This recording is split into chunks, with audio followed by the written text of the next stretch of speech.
This is Mount Massive. Yodelay. Well done. You did good there.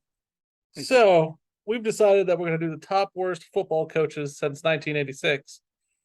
I chose that year because that was the year I was born. Keith and Muff just dove deep on this.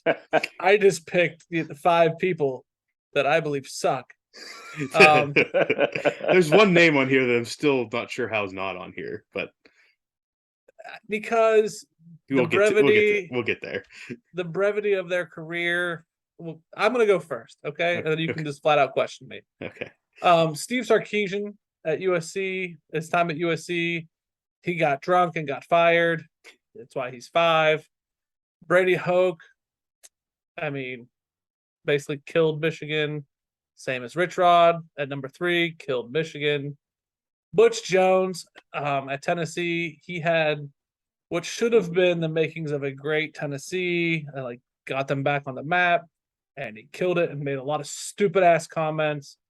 And then Scott Frost at Nebraska, again, had the makings of a good thing, and he's made bonehead calls and lost more one-score games than I care to count. So those are my top 5. And lost you money in the process. Exactly. I feel like it's a very recency bias situation there. Yes, absolutely. Okay. I'm curious why James Franklin's not on your list. Because at the end of the day, the brevity of his career, he's not a losing coach. He hasn't made enough bonehead decisions. I just genuinely think he could be better and put Penn State where they belong. He doesn't suck. I just think he's like a shitty coach for Penn State. If there was a 6, he makes a hell of an honorable mention for me. But he hasn't made bonehead moves like these 5 gentlemen. All right, fair enough. Keith, because I know you're piggybacking off a couple of mine, I'm going to go next. That way you can do that appropriately. At 5, I have Rod Rust at the Patriots. He was the coach of the Patriots in 1990. For one and dones, this is about as bad as it gets. The 1990 Patriots won their second game of the season to move to 1-1, then lost their final 14 games, 11 of those by double digits. New England was minus 265 in the point differential, and that is 3rd worst in NFL history. The team also had 3 of its players receive NFL punishments as being part of a sexual harassment scandal that year. Jeez. So Rod Rust is number 5. Next, I have Lane Kiffin at Tennessee in 2009. Lane Kiffin has been an excellent recruiter and has an offensive mind. But there is one thing that he's even better at than that, and that's causing drama. During his time with the Volunteers, Kiffin accused Urban Meyer of violating NCAA recruiting rules and then went on to break the rules himself by mentioning the recruit by name. He then made a dramatic exit for USC within 18 months of going to Tennessee. And then obviously he was then fired at USC on an airplane tarmac after lost to Arizona State. So he was also fired from Alabama in about the same type of fashion. So Lane Kiffin. I couldn't remember what happened to him at Alabama. I think it was a similar exit in the way of it was unexpectedly expected, and it was the way in which it happened, but I forget the way it went down. He pissed off Nick. I remember that. Yeah, and I forget the details as well. And Nick definitely put the screws to him. All right, you don't speak to the king like that. Right. At 3 for me is Charlie Weiss at Notre Dame from 2005 2009. Now, he did have winning seasons, so this is kind of the most risque pick for me. He did take him to 2 bowls, but everything went south very quickly after he did experience some success, and he was relieved in 2009. The big thing for Charlie Weiss is that he took Notre Dame after signing a huge contract extension, and then things went to the shitter, and they cost him between $30 and $40 million in 2005, and they had to continue paying him. So Charlie Weiss gets the capitalizing on the big deal and then shit in the bed.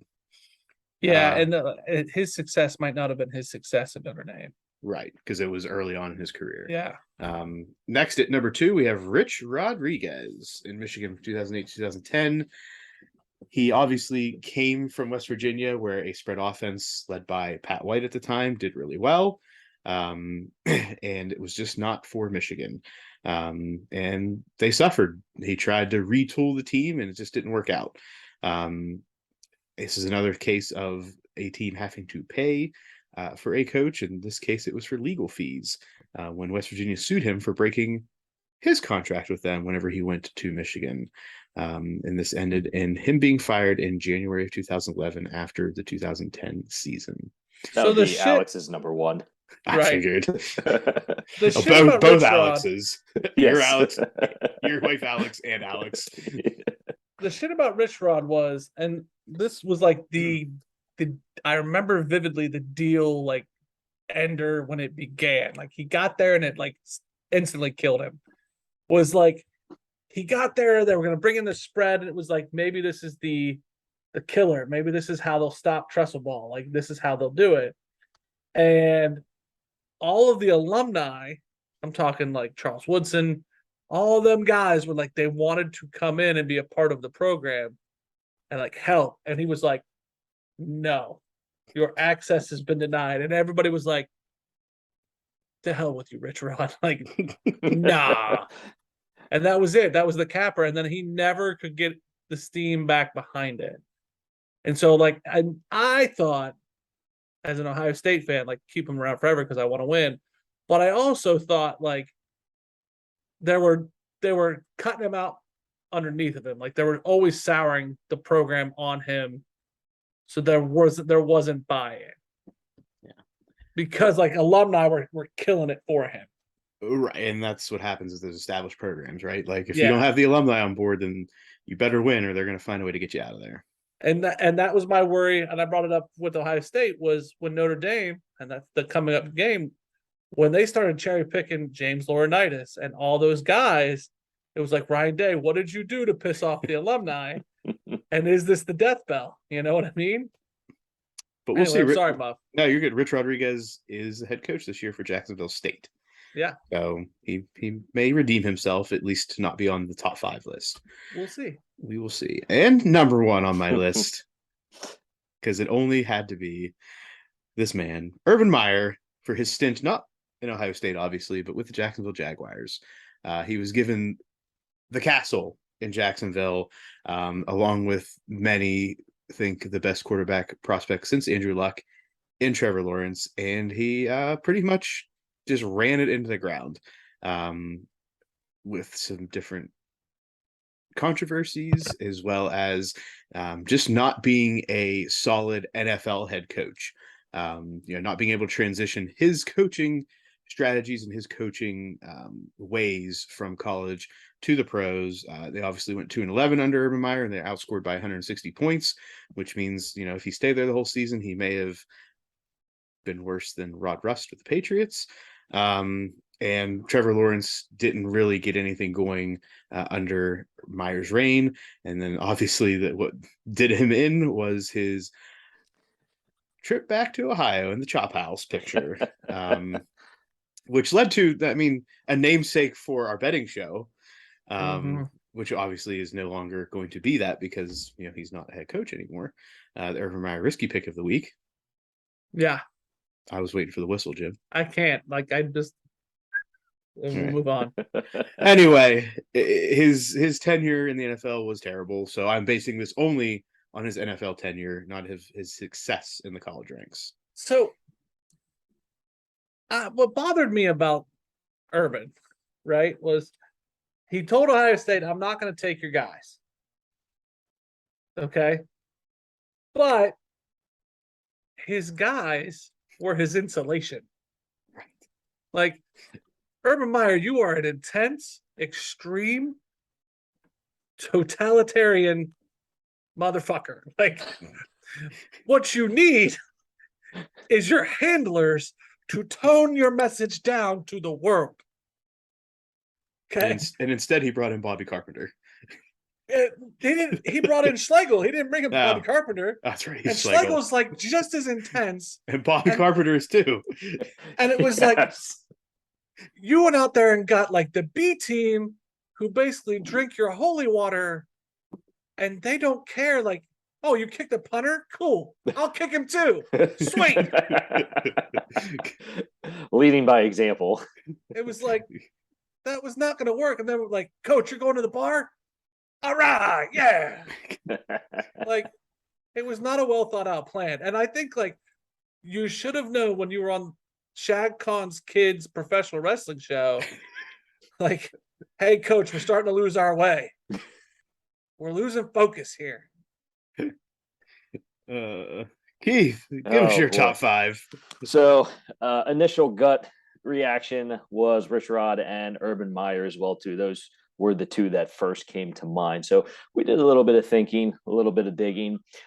So a 2 for 1 for me, just based off of character, sort of similar situations, would be Bobby Petrino from Arkansas when he was caught speeding, lying, and then the big kicker would be infidelity. He was found with a former Arkansas volleyball player when he was riding his motorcycle around town, got into an accident. Yeah. And we don't need to recount all of it, but we do. We do. It was a theme for Blue Mountain State. Yes. So maybe the TV show is great, but when real people are involved, that hurts people. That's not good. His press conference, all beat to hell, rolling or sliding that motorcycle, was one that I will remember vividly for the rest of my life. So, and sort of in the same vein would be the University of Boulder, Gary Barnett. I don't know the exact specifics. I do remember making it pretty big headlines. The allegations were basically sex and alcohol were being given to recruits, and sort of hedging his bets in the recruitment department in that regard. So nothing says come to your school like sex and alcohol. Yeah, I wonder. I was never involved in that recruiting process. I really wonder if that goes on other places. You wonder or you wish? I don't know.